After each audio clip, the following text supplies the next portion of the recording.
Bonjour, je vais parler d'un épisode de This is Legends of Tomorrow que j'ai trouvé plutôt correct, essentiellement parce qu'il fait avancer l'histoire. Donc rien que ça fait que l'épisode est un peu mieux que n'importe quel autre épisode un peu lambda. Donc ça tourne autour de la quête d'un nouveau totem, le totem de la Terre, qui a été trouvé par Blackbeard. Du coup il faut aller à l'époque des pirates dans les Bahamas pour découvrir où est-ce que Blackbeard a caché son trésor, retrouver le totem.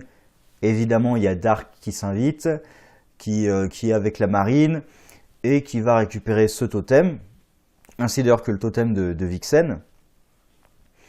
Et de son côté, il y a Rip Hunter qui revient pour essayer d'engager Wally West dans sa quête pour vaincre Malus.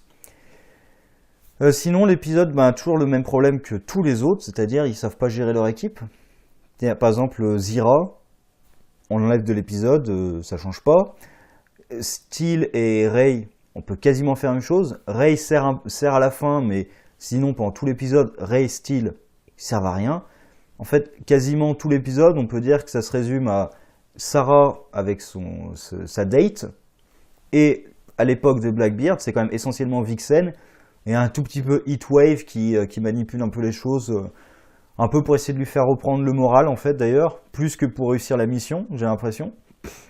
Mais sinon voilà, tout le reste de l'équipe, ils sont dispensables au possible. Et c'est toujours le même problème avec cette série, de toute façon, ils savent pas vraiment quoi faire avec les membres de l'équipe. Même ceux qui sont liés à l'histoire principale, au totem, puisque Zira quand même, elle a un totem, donc elle est liée au truc.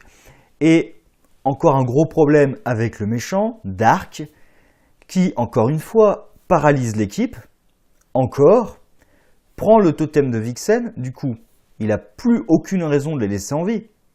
D'ailleurs, il les envoie se faire exécuter. Alors d'ailleurs, c'est un peu bizarre, puisque apparemment ils sont exécutés sur place. Comme c'est un peu la ville des pirates de ce qu'on voit, c'est un peu Tortuga dans Pirates des Caraïbes, quoi. C'est un peu la ville des pirates. Pourquoi est-ce que les gens acclament l'exécution de pirates?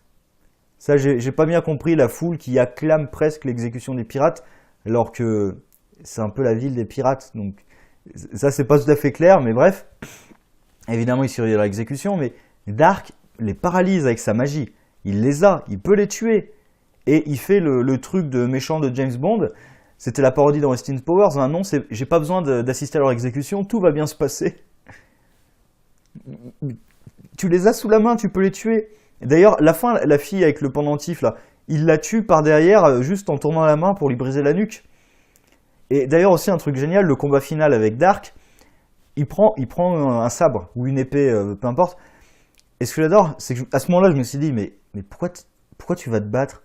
Tu peux les figer sur place avec ta magie.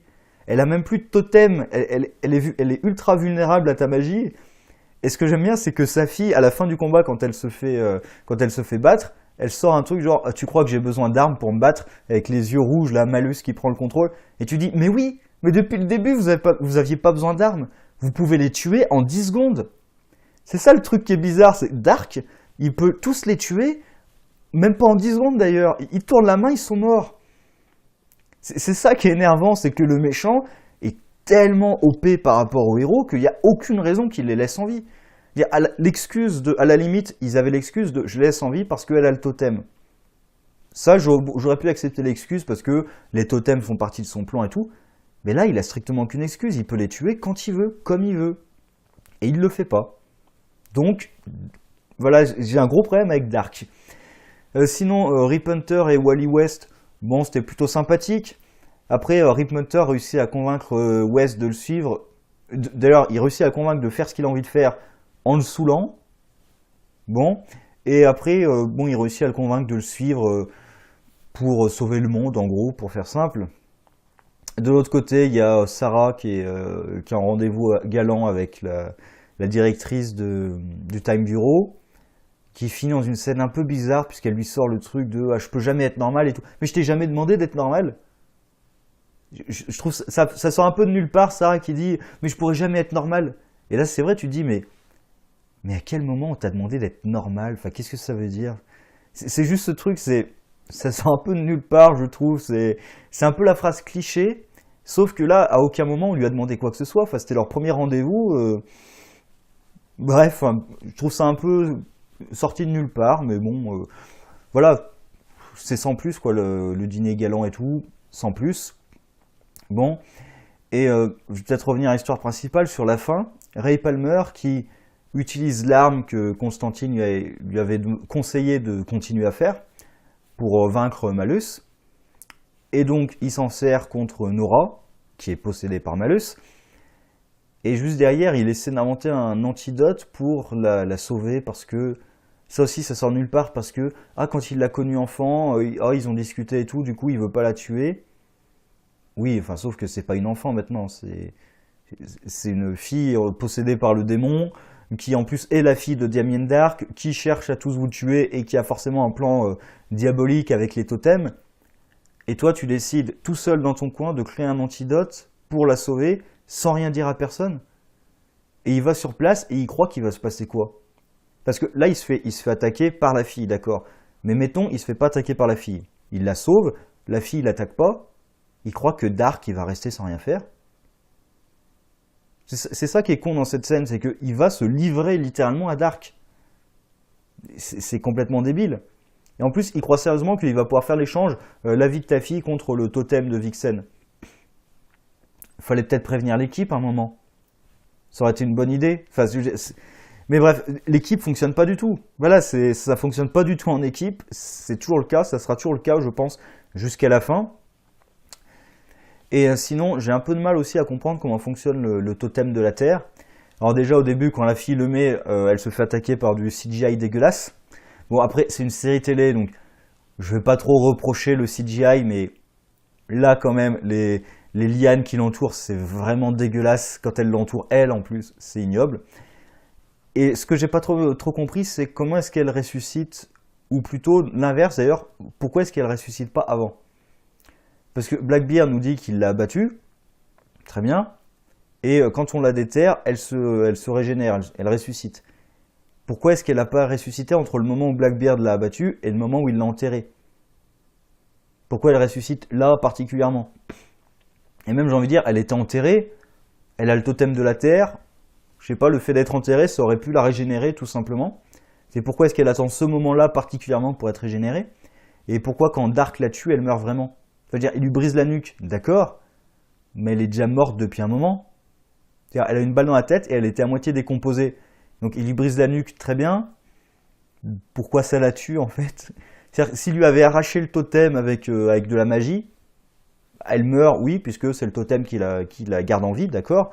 Mais là, le fait de la tuer alors qu'elle est déjà morte, voilà, c'est comment ça marche. Bon, c'est pas grave, hein, mais comment ça marche. Et sinon, dernier point, le traitement de Blackbeard. Moi, j'avais peur au début, quand je vois Barbe Noire, j'avais peur qu'il parte trop justement dans le côté Barbe Noire, pirate ultra maléfique, voire carrément pirate qui utilise des pouvoirs magiques et tout. Donc qui sont un peu trop clichés.